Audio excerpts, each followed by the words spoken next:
everyone, it's Jeannie here, and today I am glad to be joined by Hollywood actor, filmmaker, author, activist.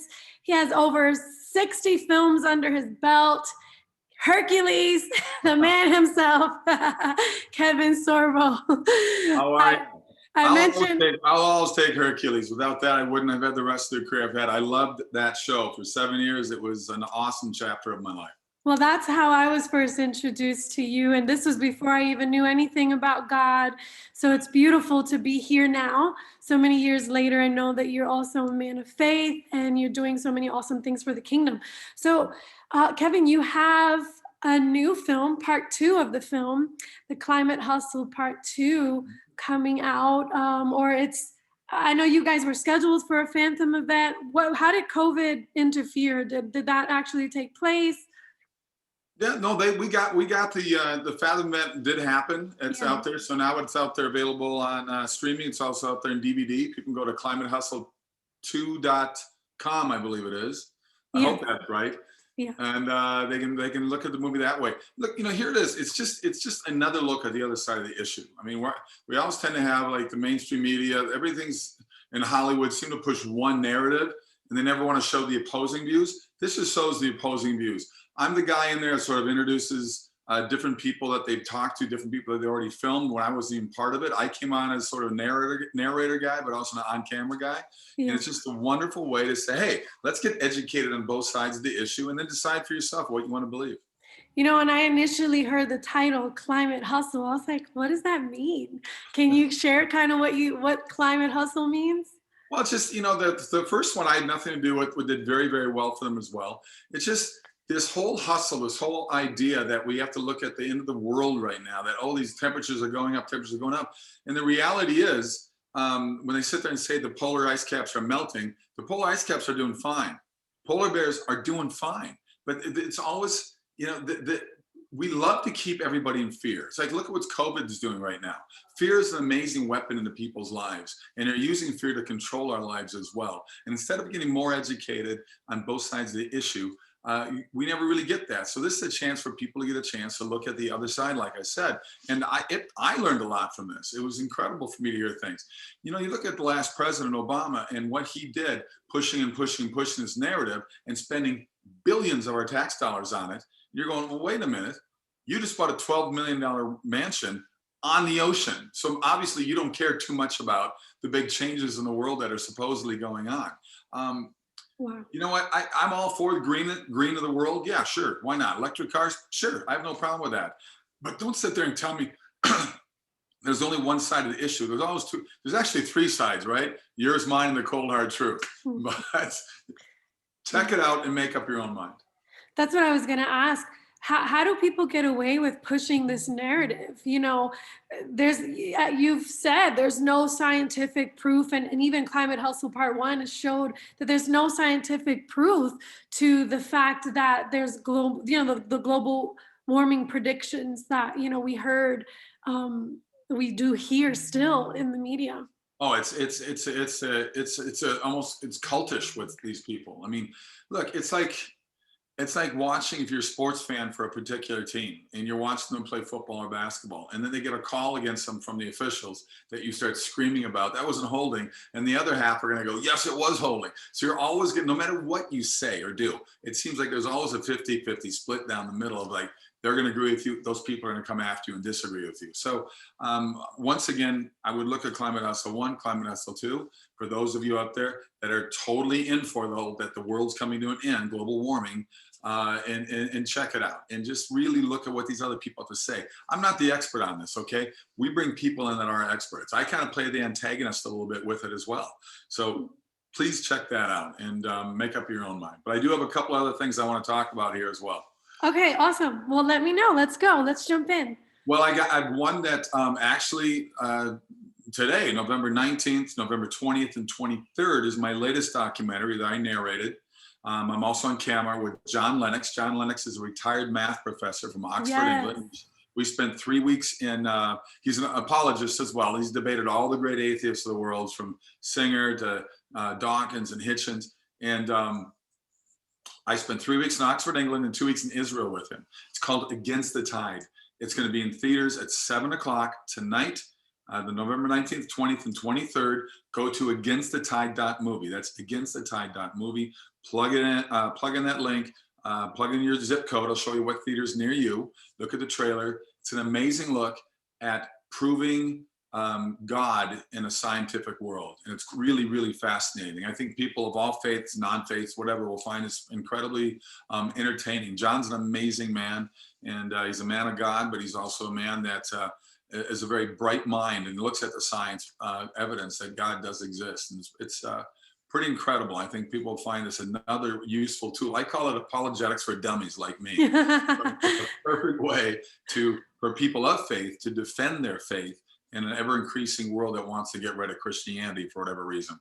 Yeah, that's what I was going to ask you. I admire the fact that you are doing things where we take a look at scientific facts and not, illusions. Um, why do you think that's important? I know that, we're in a generation where, you read, I don't even know if it's actually true because, who knows what's true anymore when it comes to what's on the media. But, that this generation is falling away from church or, we heard a speech just recently that said to believe in science as truth. I don't know if you caught that, but there was, and I was just kind of like interesting how science likes to be pegged against Christianity. Why do you think it's important to actually show that science does? Well, it's the one word answer is what the left usually seems to have. People don't want to believe in God or believe in the Bible. It's all says science. There's the one famous atheist who's still around, Dawkins. He said, because there is gravity, it proves that there is no God. I'm going, well, who created gravity? I mean, somebody created this, guys. My biggest statement always for people that don't have any faith is you cannot get something from nothing. Somebody started all this. The stars, the planets, the multiple galaxies out there. Somebody started this. It wasn't you. It wasn't me. You cannot get something from nothing. It's impossible. So, do I have all the answers? No. But all I have, I'm not going to say, well, I just have faith. It's you. There has to be an intelligent design. There has to be somebody that started this. We'll understand it when our time comes. But to me, you can't sit there and say science proves there's no God, because it doesn't. It doesn't prove it. Yeah, I wanted to ask you because I hear this a lot about people who talk about climate and stuff like that. And even the Christian view, I've heard, why don't you Christians care about the world that God gave you? Uh, so, can you talk a little bit about Oh, that? I don't know. I don't know where they possibly even get that. You look at America, the greatest country ever to be settled. This whole country was founded on Judeo-Christian beliefs. Our laws are based on the Bible, for crying out loud. So there's another documentary I did a couple years ago called Exodus: Patterns of Evidence, Yeah. where Tim Mahoney spent 10 years in Egypt through archaeological digs to prove that the Exodus happened, and he ended up proving it. So every time you prove things in the Bible, it's more ammunition against people who think the Bible is just a myth, because it's not a myth. And more things get proven all the time. So even atheist scholars, agnostic scholars, they don't deny the fact there was a man named Jesus. There was a person named Jesus that was a prophet of some kind that lived on this earth at one time. The one thing they can't find is the body of Jesus Christ. You want to know why? Because no other religion has a resurrection. There is no grave marker for Jesus. And there was for everybody else during that time period. So I don't know. You go figure it out. You can make it all a conspiratorial thing you want to make. But when you have a lot of people that saw firsthand this resurrection, I don't know. I guess you gotta find faith in your life somewhere, I guess. Yeah. Let me ask you this. What do you make of everything that's happening in the world now? Where do we go from here? Boy, you get me going the COVID thing. I don't like the fact that you quarantine healthy people. You don't quarantine healthy people. I'm not dismissing the fact that this thing is contagious. Of course it's contagious. So is the common flu, and so is the common cold. We have a vaccine for the flu for, I believe, 78 years now. It still kills 40 to 50,000 people a year in America alone. Okay. Masks don't do anything. Go to the CDC, the Center for Disease Control. Go to the World Health Organization sites. They say it right in there. I don't know why we have our faith in Fauci. I don't know.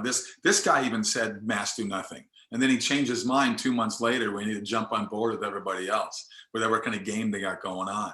I mean, the conspiracy here, for stories that I read, is Fauci was one of the guys behind this COVID, behind it. He's the one that started experimenting this thing in labs and brought it over to China. Don't know if that's true or not, but I've read that a couple places as well. And we all know that it came out of China. We all know that it's manufactured. We all know that the death rate for it is roughly the same as a bad flu season. It's out there. It even says that. It's the weirdest thing to sit there and say, you have to practice 6 feet of separation from people because apparently this virus stops at 5 feet 11 inches. Okay. And then if you can't do that, please wear a mask.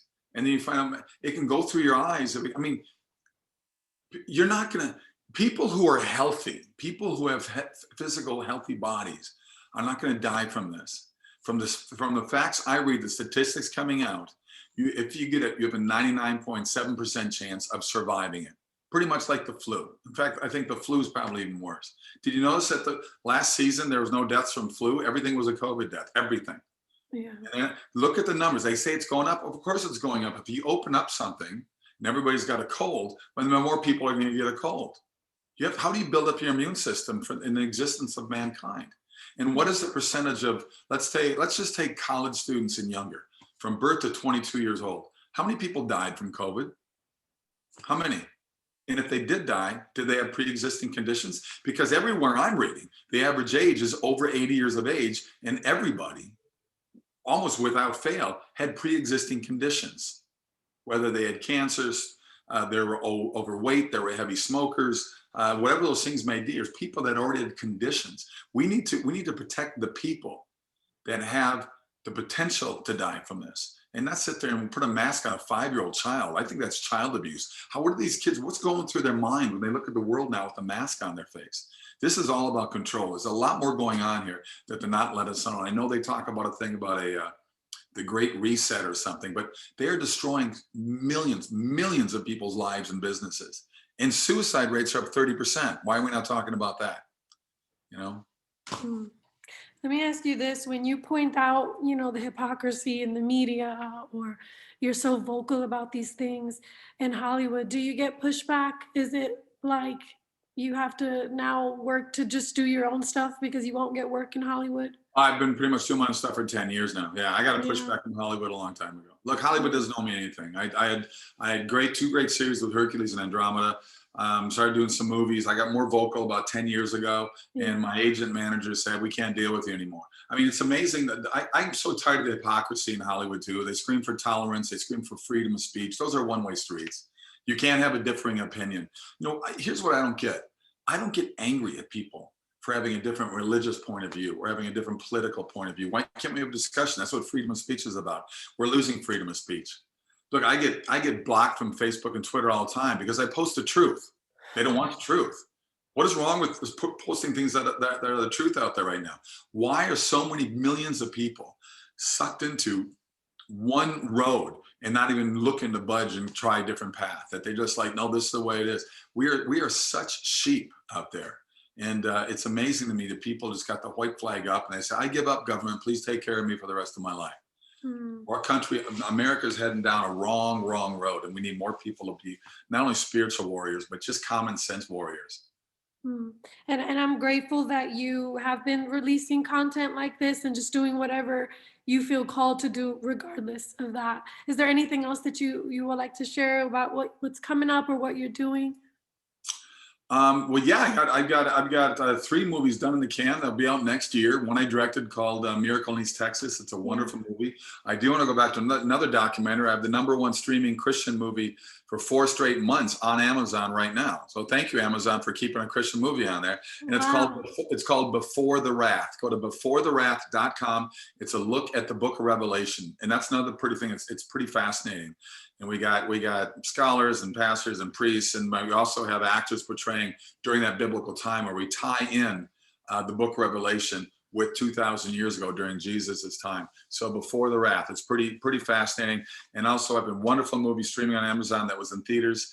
for about 4 months, and it's doing very well. It's called Let There Be Light. I directed it. My wife wrote it with Dan Gordon, the amazing writer Dan Gordon. Let There Be Light, a great movie to get right now for Christmas. And you can go to kevinsorbo.net to get more information on other things. I got a merchandise section there with my books, True Strength and True Faith, and all kinds of DVDs and stuff. But we need to get back to living our lives again and being afraid. You know, fear, like I said, is an amazing weapon. We got to start fighting it and get back to living our lives. Last thing, how do you fight it? How do I what? How do you fight it? How do you fight it? How do we fight? Don't be afraid to do what I'm doing. You know, don't be afraid to speak your mind. Don't be afraid to speak the truth. You know, truth, lies hate the truth. Lies would rather live in darkness, and we're not gonna. We can't let them. We can't let people do that. Sorry, I got a call coming in. We gotta keep fighting the fight. You know, here's the biggest thing that I find so frustrating. I meet a lot of wealthy people that are conservatives, Christians, and they'll spend millions of dollars on promoting maybe one person running for office somewhere, governor, president, whatever. And those people don't get elected, say. So that money to me just got wasted. Here, I do movies for $3-4 million, and it's so hard to raise that kind of money. And I know you people watching around, what's a lot of money? Not in Hollywood, it's not. You know, they do $300 million movies like Pirates of the Caribbean, Avatar, Avengers, and they spent another $100 million promoting them. These are movies that got $300-400 million into them. $3 million, that's maybe the catering budget on a movie like that. Wow. So if people out there have means and they want to get, because I do movies that will be out there forever, and they promote faith, love, hope, redemption, laughter, make you cry, make you cheer. These are movies that I want to keep doing because they're real movies. You and I can't, you can't be Wonder Woman, I can't be Hercules in real life, okay? Yeah. I like to do movies that are about real people and real situations that people can relate to. Yeah. Yeah, we're looking forward to that with Miracle in East Texas, I know. So thank you so much, Kevin. Is there anything else you'd like to add? Nope. We'll talk next year when Miracle in East Texas comes out. All right, awesome. God bless. Okay. God bless. Take care.